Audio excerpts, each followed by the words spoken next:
अभी विधानसभा में जो 68 मेंबर्स में से अब 6 मेंबर्स जो हैं वो जो है they ceases to be a member of this house, यानी वो अब जो है इस माननीय सदन के सदस्य नहीं रहे हैं और वो जो है एंटी डिफेक्शन लॉ के तहत जो फैसला पिछले कल मैंने दिया है उस परिधि में आए हैं और उनकी मेंबरशिप इस माननीय सदन से समाप्त हो चुकी है। अब हमारे सदन की जो वर्तमान में जो अभी संख्या है वो 62 है और 62 में 34 जो है वो कांग्रेस की है, 25 बीजेपी की है, 3 इंडिपेंडेंट्स है। ये स्ट्रेंथ है हमारी अभी और अभी तक तो यही है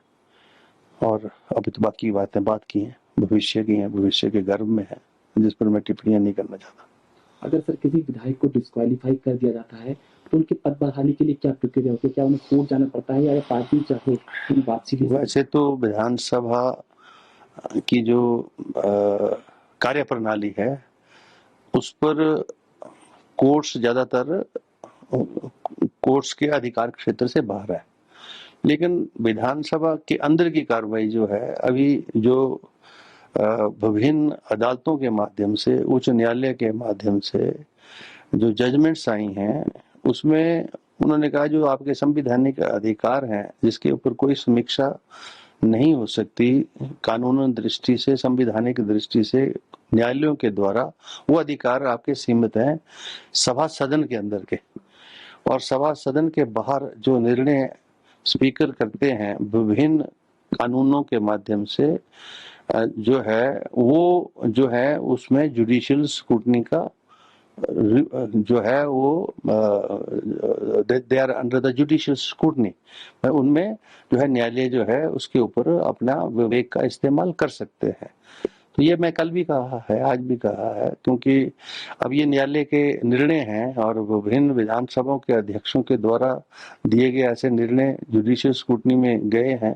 और वहां से लॉ जो है इवॉल्व हुआ है कि वो जो पार्लियामेंट के द्वारा पास किया हुआ कानून है जिसको लागू विधानसभाओं के माध्यम से होना है, अध्यक्षों के माध्यम से होना है, उसमें जो है जो मंशा है कानून की, जैसे एंटी डिफेक्शन 10th शेड्यूल जो हुआ है संविधान में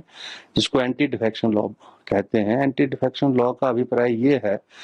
कि राजनीति के अंदर जहां जो है डिसिप्लिन भी सुनिश्चित हो और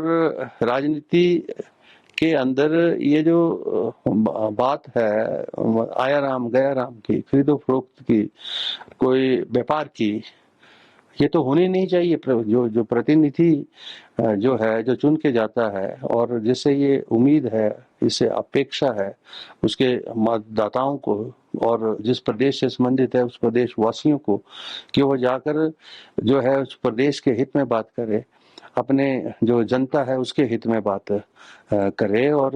जो मुद्दे हैं जनहित के उनका समाधान करने की उन्होंने कोशिश करे, ना कि अगर उसकी कोई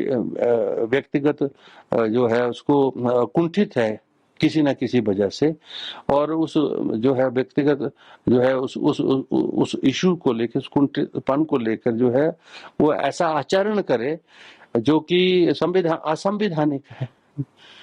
नियमों के खिलाफ है। जो एंटी डिफेक्शन लॉ इसीलिए बनाया गया है कि चुने हुए प्रतिनिधि जिस विचारधारा से चुन के जाते हैं वो उसी के अनुरूप जो है वो काम करे। जब उनका आचरण ऐसा हो जिससे ये लगे कि जो मूल मर्यादा संविधान की है और हमारे जो ये निर्वाचन की जो नियम कानून हैं और जो जिसके माध्यम से ये संस्थाएं बनती हैं वहाँ कहीं ना कहीं उस संस्था का जो अपना सम्मान है उसकी गिरावट होने में तो नहीं है कोशिश, इसलिए ये कानून बना है और उसके ऊपर ये अंकुश लगा है इस तरह की गतिविधियों के और उसी के तहत ये निर्णय दिया है। मैंने पिछले कल भी कहा है इसको जुडिशियल स्क्रूटनी हो सकती है तो वो उनका अधिकार है। हमारी जो जिम्मेवारी थी उस कानून के तहत एज ए अध्यक्ष और जो मंशा थी संसद की, पार्लियामेंट की, उस कानून के तहत हमने उसकी पालना की है और अपने दायित्वों का निर्वहन किया है।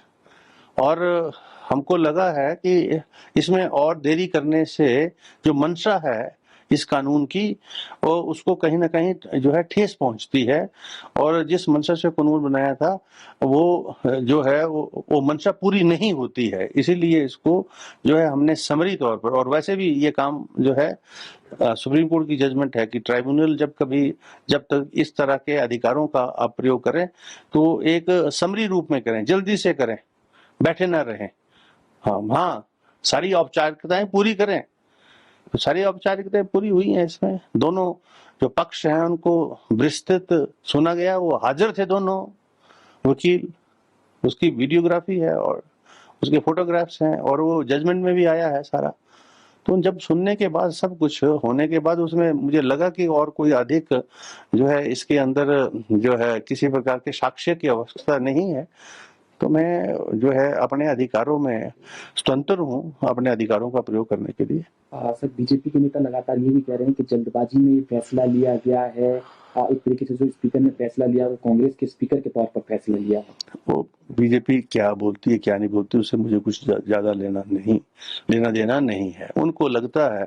कि जल्दबाजी में लिया हुआ निर्णय है, लेकिन मुझे ये लगता है कि मेरे जो दायित्व थे, जो जिम्मेवारियां थी संवैधानिक मेरी, मैंने उनके अनुरूप काम करते हुए और एक जो है सतर्कता से वो निर्णय लिया है, ताकि उस कानून की मंशा बरकरार रहे जिसके लिए वो बनाया गया। धन्यवाद, थैंक यू।